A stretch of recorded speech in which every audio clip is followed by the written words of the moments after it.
Finally, the bankers had control over America's money, but that's not all.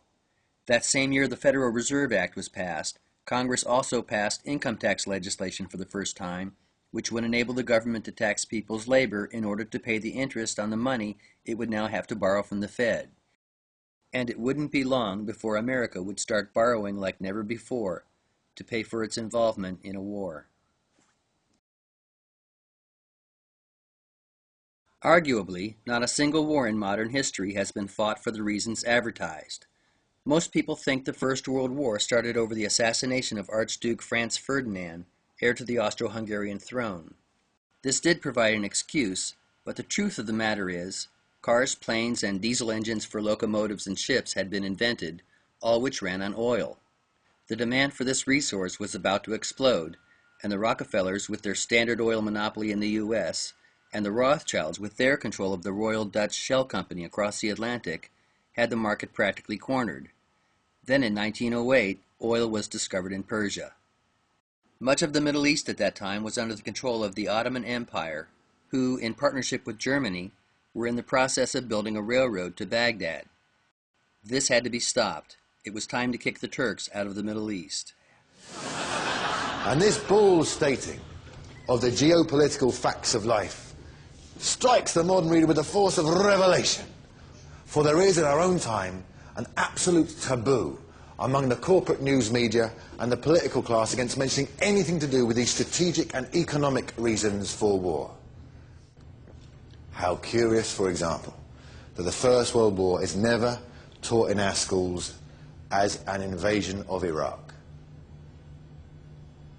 Not all of you are coming with me on that one. That's okay, don't worry. I will say many things in the course of tonight's show that you will not agree with. But I feel that if we retrench back to a position of consensus, we can build outwards from there. So going back to where I believe some consensus to exist between us. Possibly. I am sure many of you, like me, have never been entirely satisfied with the standard explanation we were given at secondary school for the causes and origins of the First World War. The assassination of Archduke Ferdinand. I mean, no one is that popular.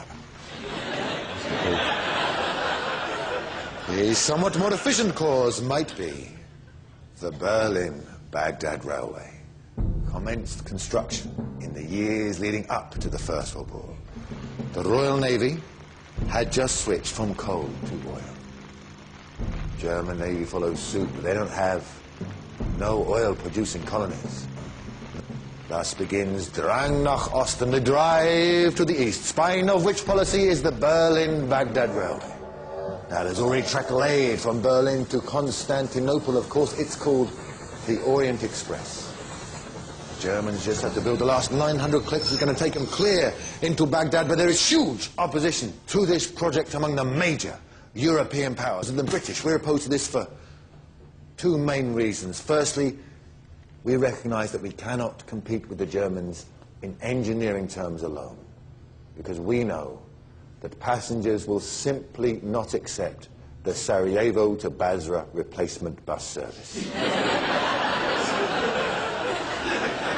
Secondly, we know once this is built, ain't nothing to stop a Munich businessman getting out of the Baghdad terminus with a Deutsche Bank checkbook, smashing our cartel. So a phony war begins. The first British regiment to be deployed in the First World War, the Dorset Regiment, goes to Basra, 1914, where it is joined by 51 other British divisions. What a difference 100 years makes. Not. Getting the European powers embroiled in a war was one thing. Getting the U.S. involved was something else. Americans wanted nothing to do with the war. That is, until the Lusitania, with 196 American passengers on board, was sunk off the coast of Ireland by a German U-boat. Evidence which indicates that the passengers of the Lusitania were sacrificed to spark U.S. entry into World War I, while regarded as the stuff of conspiracy theories, is well documented. The British use of merchant ships to ram German submarines had rendered civilian vessels fair game in the eyes of the Germans.